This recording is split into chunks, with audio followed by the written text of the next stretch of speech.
I will sign an executive order to begin eliminating the Federal Department of Education once and for all.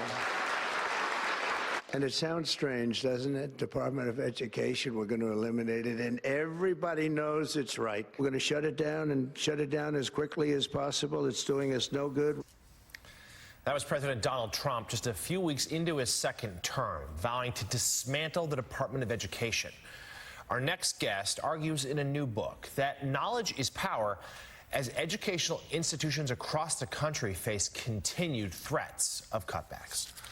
Joining us now, President of the American Federation of Teachers, Randi Weingarten. Her new book bears the provocative title, Why Fascists Fear Teachers, Public Education, and the Future of Democracy. Randi, congrats on the book. Thank you for being here. So talk to me. I mean, this provocative indeed. I mean, it is a real warning, the book.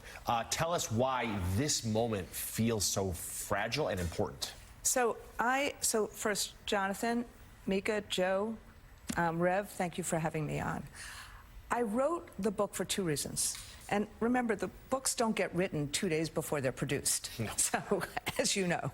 And so what struck me during the last days of the 2024 election was that when people like General Kelly would warn about fascistic behavior, when he would warn about that kind of government and what that kind of government does to people, people thought it was political, as opposed to a real warning. And so I felt that was the moment that I felt like we have to try to create a warning. And I intentionally did not, and made an intentional decision not to call anybody or label anybody a fascist in this book.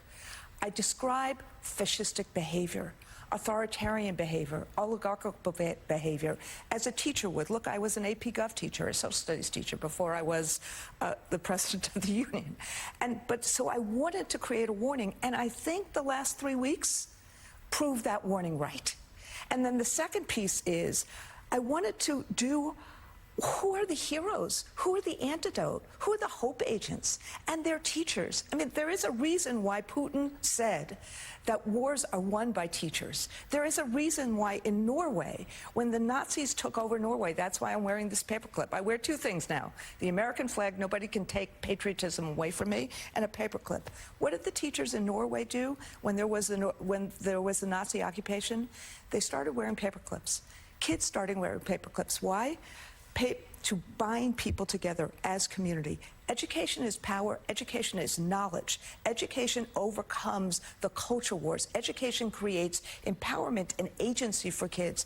But what education always also does is education is about pluralism, bringing people together, bringing the school as a center of community. Should we be doing better in schools? Yes. I've had that conversation with all of you so many times, but we cannot destroy public education. Public education is what binds society together, and fascists fear knowledge, and they fear society being bound together. Randi, talk about at a human level how public school teachers are also more than just a lesson plan, but becomes like a stabilizing force in a lot of their students' lives. I talked to you before about Elliot Sallow, who was taught in Tilton High School when I went to school, when my parents went through a traumatic separation and I really didn't have a lot of people that I could talk to.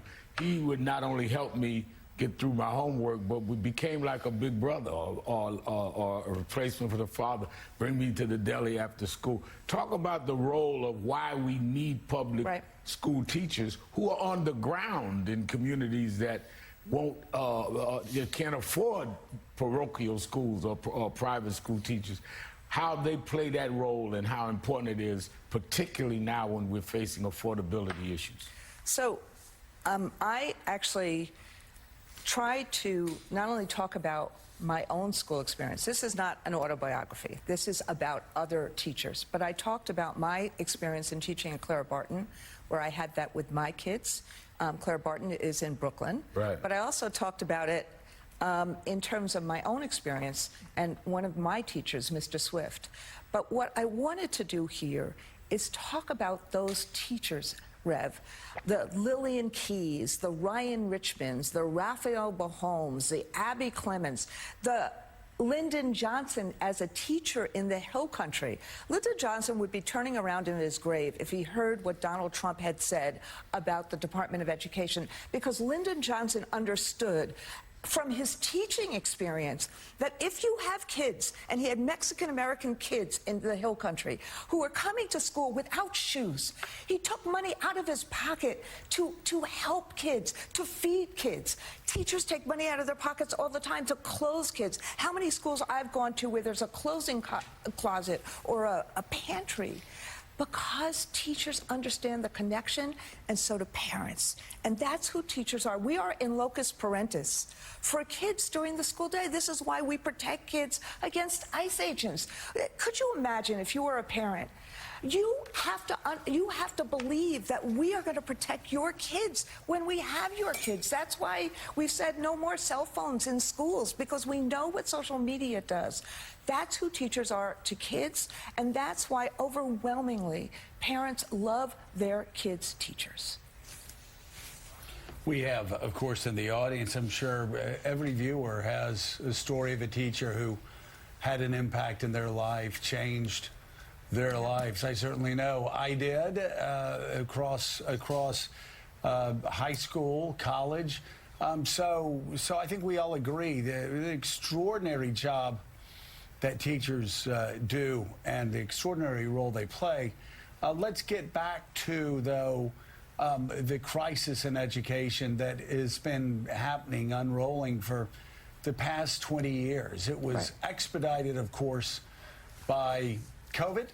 But right now, you have only about 1 in 3 high school students who graduate who are proficient in math and reading, ready to go to college. And the rates, testing rates for standardized tests, have also dropped to the lowest point in 20 years.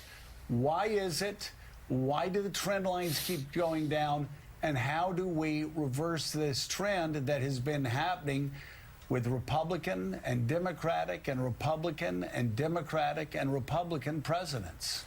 I'm so glad you asked that question, Joe. And I watched your show the day the NAEP scores came out, the report scores came out, and you and your guests talking about that this has been a trend since basically 10, 15 years ago, when we started having screens in terms of social media as opposed to our flip phones. So look, COVID hurt, and I hope next time, I don't think I did enough, and I was on your show how many times saying we needed to open schools and we needed to open them safely. I think we all have to figure out how to make schools a priority if, God forbid, there's another pandemic. But this started 10 years before that, and what is happening is our biggest competitor are the phones, are social media. And what I think we have to do is 4 things, 4 words. We have to create schools so that they are safe and welcoming. And we have to compete with social media and with the attention for kids by having project-based instruction like we do in terms of career tech ed. And I would invite you to come with me to any of these places like New Lex, Ohio, like Peoria, Illinois, like even New York City at the new Northwell Health School or the Seam Center, because what we're seeing is kids getting really, really engaged, and they're critically thinking, and they're building resilience, and they're building relationships. So let's do performance-based measures, and let's actually get kids excited about schools. And those schools, there's a 90 to 95% graduation rate, 70% of kids go to college, but you're creating pathways to all sorts of other jobs. The new book, Why Fascists Fear Teachers, it's on sale now. President of the American Federation of Teachers, Randi Weingarten. Randi, thank you. Thank you. We appreciate it.